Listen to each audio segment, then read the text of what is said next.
Bom dia, começando mais uma reunião de pauta na Causa Operária TV. Nesta quinta-feira, hoje é dia 3 de dezembro. Já estamos aí no último mês do ano, desse 2020 aí de pandemia. Um ano aí atípico, né? E, bem, antes de passar aí para o tema principal e para a pauta de hoje, né? Lembrar os companheiros de curtir o nosso vídeo, compartilhar o link 24 horas. Isso daí ajuda o aumento do alcance da nossa TV. Então, você pode ajudar aí compartilhando nas suas redes sociais com os amigos e também pode ajudar financeiramente, que é uma outra maneira aí de manter a nossa imprensa, que é independente e revolucionária 24 horas no ar. Então, você pode contribuir por super chat, através aí do chat com o super sticker e também tornando-se um membro da Causa Operária TV, do canal, para contribuir aí mensalmente com a manutenção da nossa TV. Bem, dados os recados, eu sou Isadora Dias, apresentadora do Reunião de Pauta, junto com a companheira Marília Garcia. Bom dia, Marília. Bom dia, Isa. Bom dia a todo mundo. É um prazer estar aqui de volta no Reunião de Pauta. Hoje a gente vai discutir algumas questões sobre a pandemia, no sentido do aumento internacional, né? E no dia de hoje a gente tem convidado o companheiro Chico também para fazer o momento Fuxico. Bem, tudo bem, Chico? Olá, bom dia, tudo bem? Beleza, estamos aí, vamos começar. Bem, é como tema principal, e a gente sempre começa, né, com a questão da pandemia, e aí já dá até para começar a discutir o tema principal, que é a notícia das 3.000 mortes apenas em um dia nos Estados Unidos, um recorde aí desde que iniciou a pandemia, e é algo que a gente já até vem discutindo aqui no reunião de pauta, né, que Estados Unidos, um dos países mais ricos do mundo, centro do imperialismo mundial, teria aí total condição de controlar a pandemia, né, evitar que chegasse uma situação tão crítica como nós estamos vendo, né. Essas 3.000 mortes aí representam o altíssimo número de contaminados e a declarada ineficiência do capitalismo de lidar com uma pandemia que, vamos dizer, não é uma doença como foi outras pandemias, né, que eram doenças ainda mais contagiosas, com um número de letalidade mais graves do que coronavírus, mas mesmo assim, dado aí o nível da decadência do capitalismo e dos seus países centrais, né, não conseguiu controlar a pandemia e ela tende a piorar, né? Não só nos Estados Unidos, como na Europa e aqui no Brasil também. Nós estamos aí passando por um período de aumento da. Eles dizem, né, que é segunda onda, né? Mas aqui a gente também tem discutido que no Brasil talvez nem seja o caso de uma segunda onda, mas é a continuação do que já estava acontecendo, né? Tanto que 10 estados brasileiros estão com o aumento aí dos casos de coronavírus. Tivemos aí, nas últimas 24 horas, 669 novas mortes provocadas pela Covid-19. Esse número, como a gente sempre lembra, né, é subnotificado. Até mesmo o número total de óbitos, né, que estamos em 174.531, parece aí bem mais baixo do que a realidade da pandemia no nosso país. Infectados, para vocês terem noção, a gente está com 107 novos diagnósticos nas últimas 24 horas, um número bem alto, né? Somando aí então aos 6.436.000, que também, apesar de ser um número alto, né, é claramente subnotificado, dada a falta aí, de de testes para a população e também, com certeza, aí a gente não sabe se a notificação ela é feita corretamente e tal. Então, os números, apesar de altíssimos, não representam de fato a realidade. Bem, já passo aí para os companheiros, quiserem acrescentar com a questão dos Estados Unidos. O caso nos Estados Unidos é escandaloso. A gente tem aí, são 273.800 mortes lá, desde o início da pandemia, né? São quase 14 milhões de pessoas, quase 14 milhões de casos registrados de coronavírus desde o princípio, né?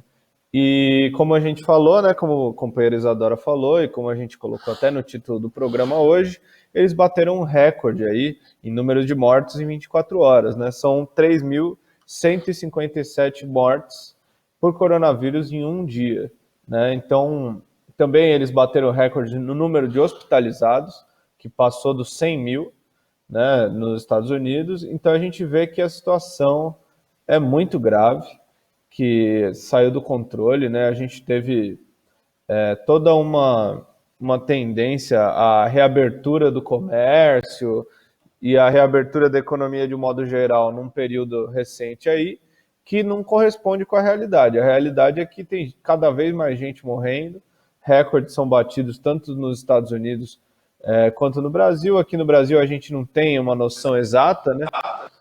Por conta da subnotificação, que se agravou muito, né? A gente tinha já uma situação de subnotificação no começo, né? Mas era um pouco menos pior do que agora, porque no começo não existia uma preocupação tão grande quanto a gente vê hoje no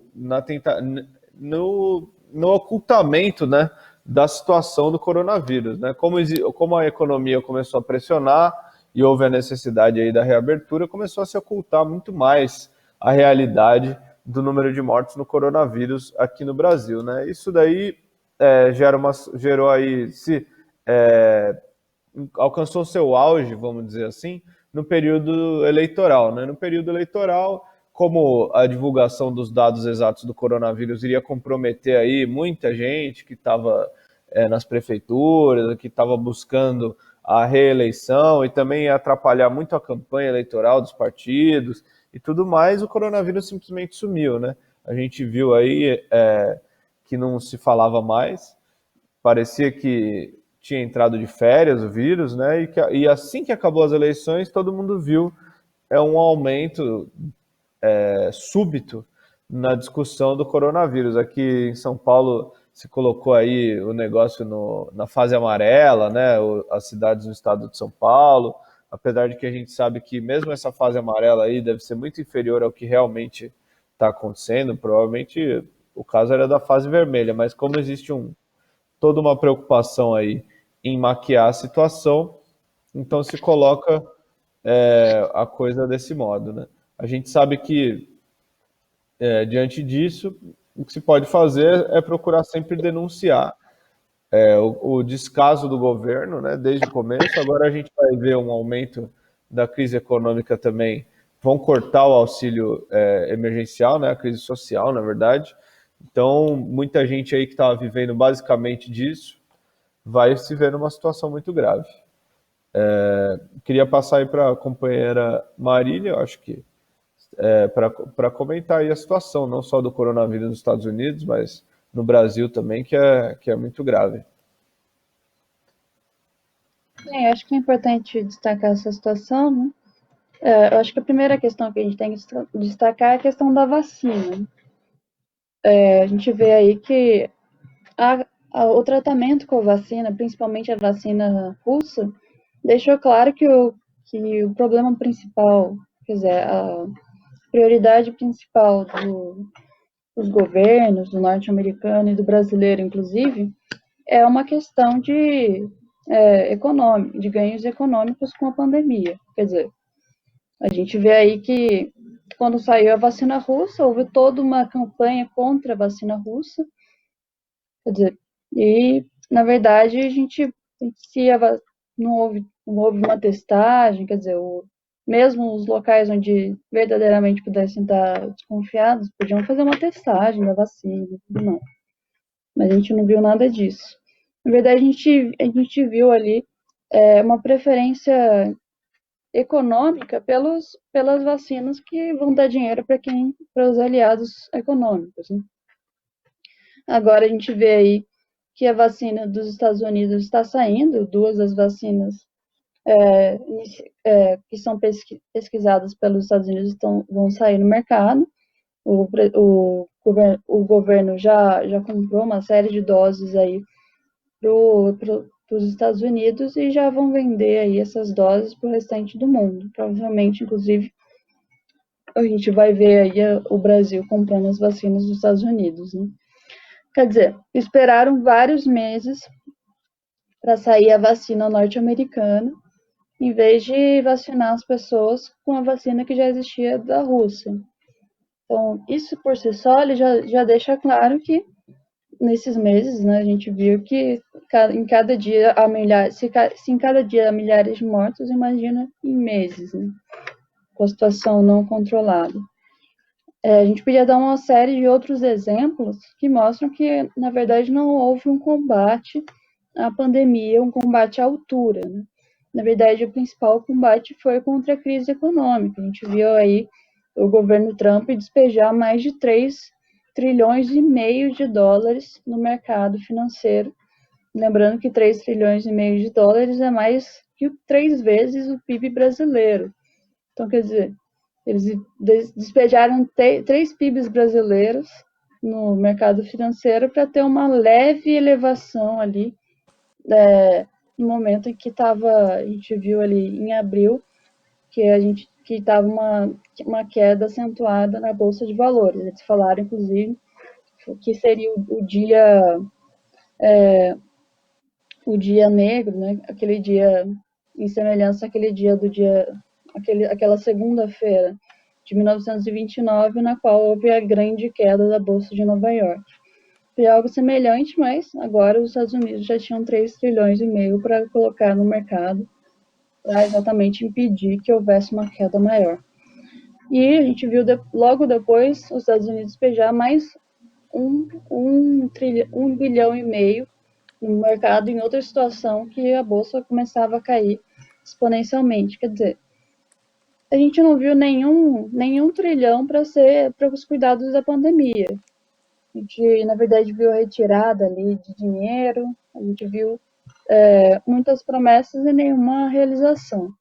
Aqui no Brasil nem se fale, né? A situação brasileira é muito grave exatamente porque não houve nenhuma medida real para cuidar da pandemia. A gente viu aí que houve uma promessa de vários hospitais de campanha e tudo mais. Mas diversas cidades importantes sequer fizeram hospitais de campanha. A gente vê aí Belo Horizonte, não teve um hospital de campanha no final teve um hospital de campanha, o hospital não tinha sequer elementos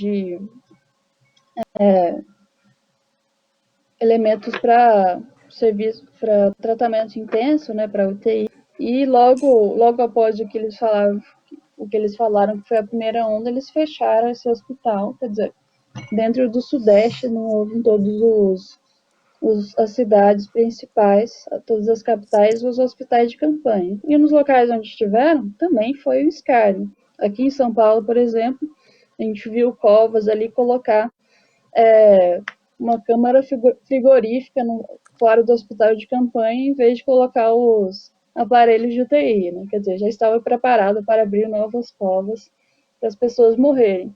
A gente também viu aí o Serviço de Segurança brasileiro pesquisar em todo o país quantas covas tinham aberto para finalmente enterrar os brasileiros mortos sem causar grande pânico na população. Então, na verdade, a gente viu que não houve nenhum cuidado real na situação da pandemia. A gente vê aí que em grandes operações de saúde, uma das coisas fundamentais é passar de casa em casa, para ver como que a população que está, medir, ver se está com febre, fazer a testagem. não foi feito nada disso. Também o auxílio emergencial não cobriu, não foi dado tardiamente e ainda com um valor irrisório que não cobre as finanças de uma família. Isso tem que ser deixado claro. Quer dizer, na verdade, a gente viu que o povo pobre, em primeiro lugar, foi obrigado a trabalhar mesmo durante a quarentena, e o restante da população também não teve grandes cuidados aí. A grande medida da pandemia foi por as medidas repressivas, né, principalmente aí na quarentena, mas a gente também vê aí que a quarentena é quase uma ação individual, né? Quer dizer, a grande perda é uma perda econômica, que inclusive está sendo colocada agora nessa situação que, mesmo com a retomada da pandemia, a volta às aulas ainda está mantida. É o que o próprio governador Dória falou, e não só o Dória, mas também o governador Zema em Minas Gerais e outros pelo Brasil deixaram claro isso daí. Então, quer dizer, a gente também vê isso acontecendo ao redor do mundo, na França, na Espanha, na Alemanha, na Itália, em maior ou menor grau, a situação é semelhante, né? Guardadas as proporções não do governo capitalista, mas sim da luta social, a gente vê que conforme a luta social é maior, há uma pressão maior para os governos fazerem alguma coisa, mas ainda assim é muito aquém do que deveria ter sido feito. A gente vê, inclusive, que essa é uma questão de política, porque os estados onde havia maior socialização da economia, os resultados foram os melhores, né? Na situação da Venezuela é uma coisa clara. Na situação da Venezuela, Cuba, que a taxa de mortalidade é baixíssima, exatamente porque eles fizeram tudo o que eu falei aqui. Eles foram de porta em porta, medindo a temperatura, isolando especificamente as pessoas doentes e tudo mais. Bem, nesse sentido, acho que, só para uma palavra final, eu acho que a situação dos Estados Unidos, ela deixa claro ali a política de crise que os governos têm, né? A gente vê aí que houve todo um levante social nos Estados Unidos por conta do assassinato do George Floyd, mas não é, isso é só uma gota d'água, né? Porque a gente vê aí um desemprego histórico aí nos Estados Unidos, assim como no Brasil, e aí uma verdadeira panela de pressão em, em altíssima temperatura, coisa que o Biden ele vai ter que dar conta, né? Quer dizer, ele se colocou ali povo e tudo mais, mas de herói ele não tem nada, ele vai ter que surfar aí nessa crise intensa dos Estados Unidos e ver o que fazer com essa nova onda da pandemia. Exato. Para acrescentar com a questão dos Estados Unidos, tem aqui os números, né, de internações no país, que inclusive aí executivos de hospitais já alertam que eles estão aí ocupando sua capacidade máxima. E como tende a aumentar o número de internações, os Estados Unidos aí caminha para como disse, quando estoura, né, a capacidade dos hospitais, mostrando que é uma situação bem grave mesmo. Então, lá nos Estados Unidos passaram, pela primeira vez, foi ultrapassada a marca de 100 mil pessoas internadas, um número altíssimo aí, mostrando também que o alto número de contaminados, 1 milhão por semana, tem resultado aí em pessoas que acabam desenvolvendo sintomas graves da doença. Um executivo de uma rede de hospitais, ele alerta aí que ele tem na rede 2.056 pacientes internados, que é o maior número de internações até agora, e é 65% a mais, é 65% maior do que o número verificado no último mês. Então, mostrando aí que, de fato, a situação é bem grave. E aí, aqui no Brasil, a gente também tem aí uma situação crítica em relação às internações, que é o caso do Rio de Janeiro. Lá, eles estão com 90% de ocupação dos leitos de UTI. E vejam só, dos óbitos no estado, 40% são registrados nas UTIs. Os outros estão morrendo em casa. Então, a gente já tem uma situação parecida com aquela que nós vimos no Equador, em que as pessoas morriam na rua, né? Só que aqui as pessoas estão de fato morrendo em casa, mostrando que a doença, a pandemia aqui no Brasil, de fato é uma situação muito crítica, né?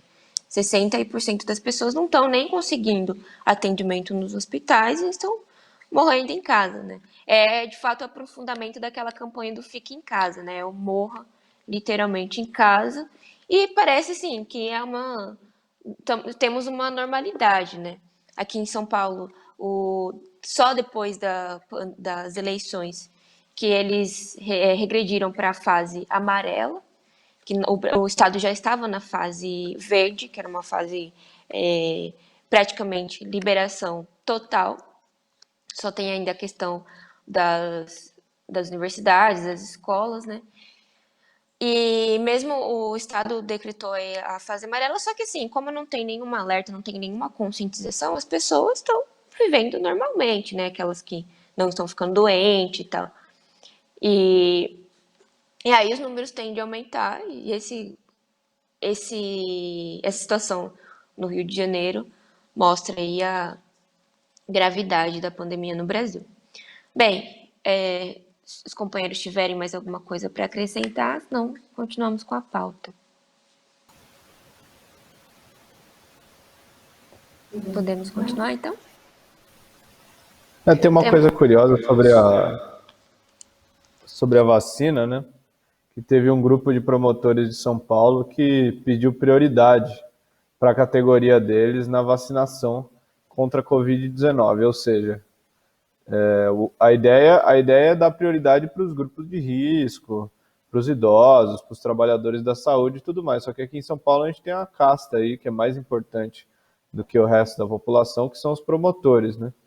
Então eles fizeram uma carta aí, encaminharam para o governo do estado e tal, tá lá no site do Ministério Público de São Paulo, falando aí que eles, como eles fazem audiência, tem contato aí social muito grande e tudo mais, eles precisam tomar a vacina antes do resto da população. Se for para falar de contato social muito grande, a gente tem a população inteira aí que pega ônibus, pega metrô, pega trem, transporte público, fechado ali igual um monte de sardinha, né?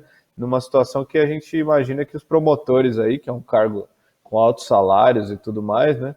Não passem. Não? Então, só para comentar essa história que é, no mínimo, engraçada,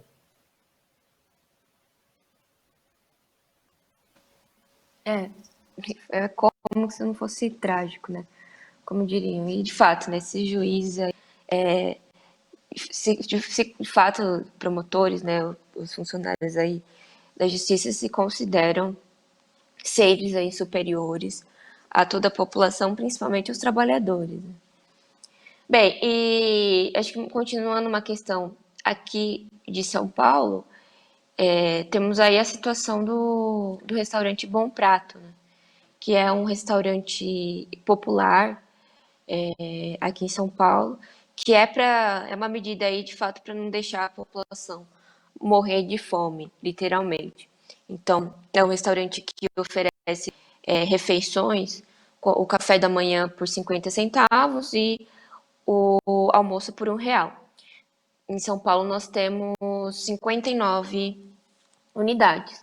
E aí, durante a pandemia, eles tinham aumentado aí o número de aumentado as opções de refeições com o jantar. Então eles também estavam distribuindo o jantar.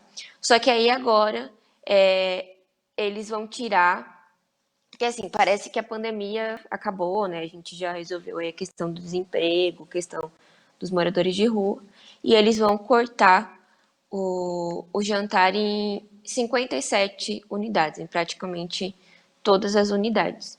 E uma coisa que eu gostaria de destacar é que durante um período da pandemia, até o dia 30 de setembro, eles estavam distribuindo refeições gratuitamente para os moradores de rua.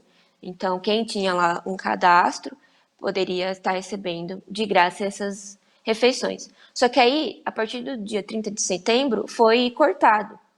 E o Dória, ele alegou que não precisaria mais distribuir alimentação de graça para os moradores de rua, porque já tinha aumentado o número de circulação de pessoas nas ruas, então os moradores teriam como pedir alimentação para as pessoas que passam na rua. Então vocês veem o caráter de genocida de Dória, que assim, não, o Estado não precisa ir arcar com os moradores de rua, porque as pessoas vão passar aí, vão dar umas moedinhas e eles vão poder vir aqui pagar pela alimentação, ou enfim, dar um jeito, né, se virar, pedir comida para as pessoas na rua. Mostra aí a total despreocupação com a população. E agora, né, encerrando o jantar, a população aí, tanto de rua ou as pessoas mais carentes que precisam dessa alimentação, vão ficar sem um jantar, né?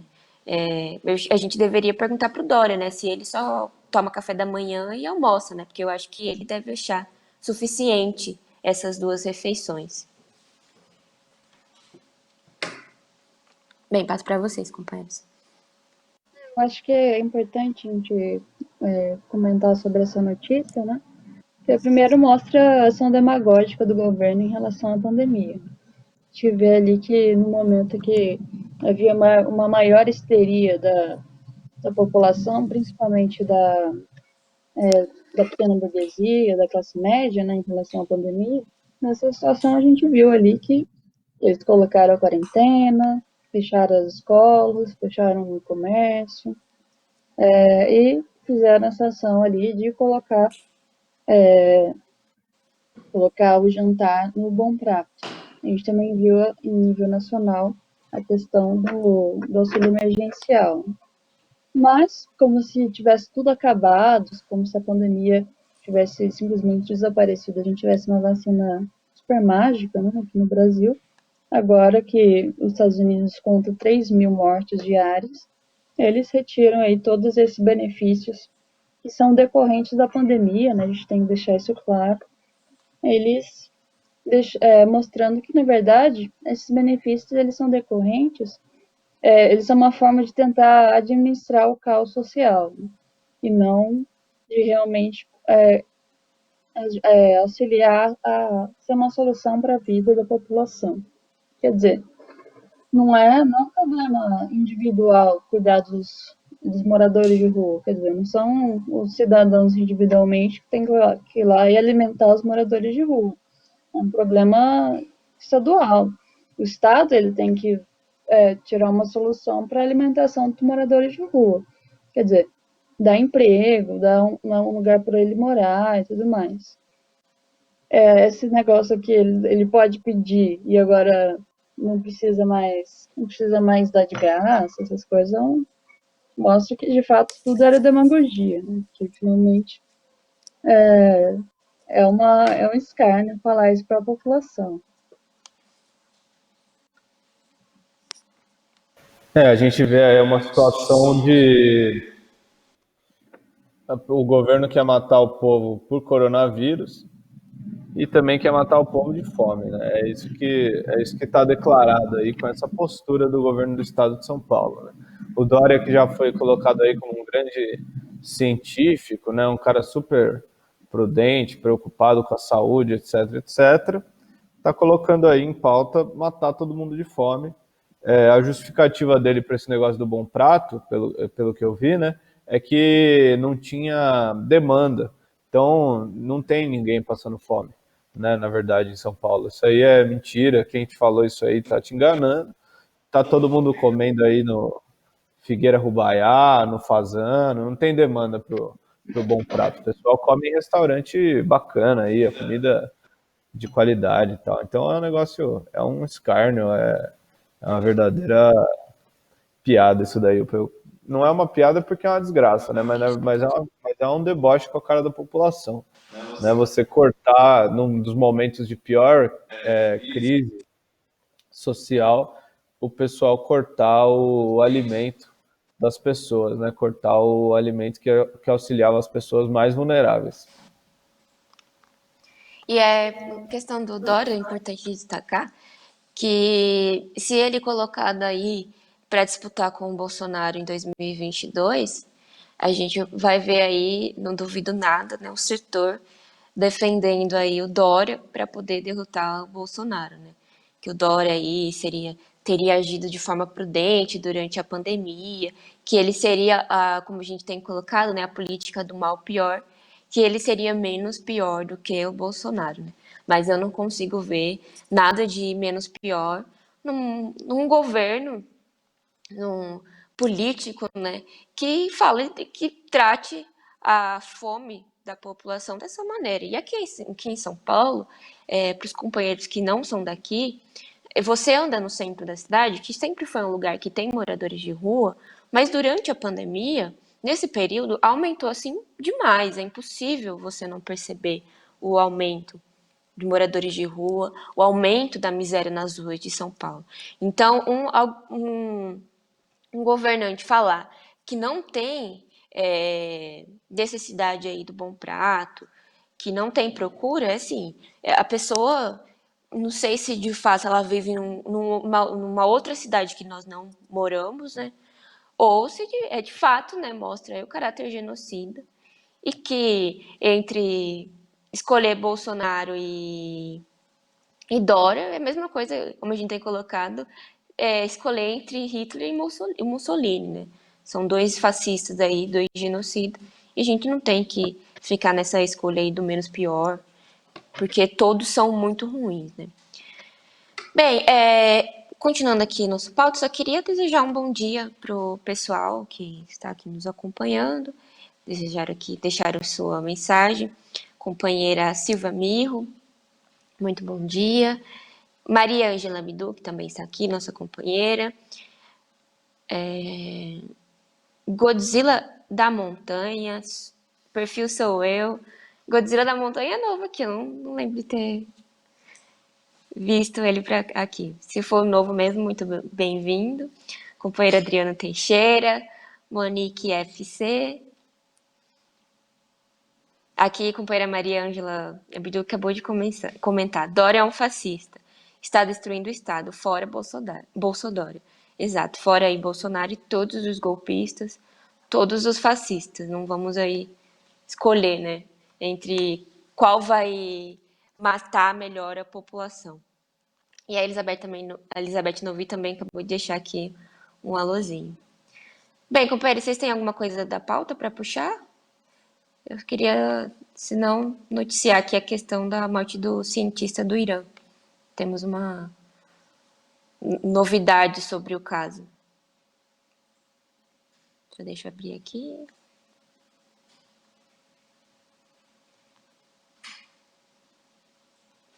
Bem, a gente tem na nossa imprensa, no Diário Causa Operária, inclusive convido aí os companheiros a acompanhar a nossa imprensa.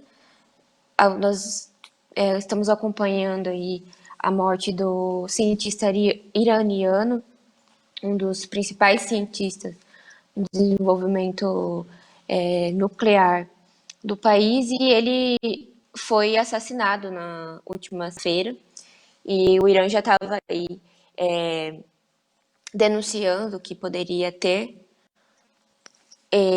ser aí uma intervenção dos Estados Unidos, né? A morte estaria relacionada aí ao país imperialista, e nós tivemos aí um oficial dos Estados Unidos, do alto escalão, um funcionário do alto escalão do governo norte-americano, ele alertou ele denunciou que Israel estaria por trás da morte, do assassinato do cientista iraniano Mohsen eu não sei falar corretamente o nome dele, Fakhrizadeh, se eu não me engano. E mostrando aí, de fato, né, que a ofensiva contra o Irã continua, e como bem denunciado, né, já pelo país, teria envolvimento aí do imperialismo. E Israel diretamente ligado aos Estados Unidos, então com certeza aí tem mais um atentado dos Estados Unidos contra o Irã. Vocês querem acrescentar alguma coisa? Deixo para vocês também puxar alguma coisa da pauta, ou a gente também já encerra, está no horário, né? Encerrar. Eu acho que é importante essa questão do assassinato do cientista, né? Porque de fato é uma ofensiva dos Estados Unidos. A gente vê aí. Eu acho que é importante destacar isso daí para comentar sobre a iniciativa do Joe Biden em retomar a guerra do Oriente Médio. A gente viu aí que ele já está se articulando para voltar para o tratado de não proliferação das armas nucleares, que o Trump tinha saído. Ele já está se articulando aí, inclusive, para fazer pressões contra os principais países do Oriente Médio. E nesse sentido, a gente já vê aí uma das ações da eleição do Joe Biden aí nos Estados Unidos. Eu acho que essa questão é essencial para mostrar de fato que o Joe Biden, na verdade, ele não é o menos pior, ele é o mais pior. Né? Entre os dois ruins, ele é o mais pior. Ele é o representante ali oficial do imperialismo e do imperialismo genocida, né? Aquele imperialismo que invade todos os países, que ele cria guerras aí entre países, guerras aí que se estendem por décadas. Né? Bem, eu aproveito aqui para me despedir, já está quase no final do programa, então até amanhã a todos. Valeu, pessoal, muito obrigado. Bom dia para todos aí e até a próxima quinta-feira. Exato. O Chico volta conosco na próxima semana. E o Reunião de Pauta volta amanhã a partir das 9, mas continue acompanhando Causa Operária TV. Terminando aqui o Reunião de Pauta, começa a Universidade Marxista, um programa aí com teoria marxista e também toda a grade da COTV. Então, continue aí nos acompanhando. Tchau, tchau. Tenham um bom dia. Muito obrigada.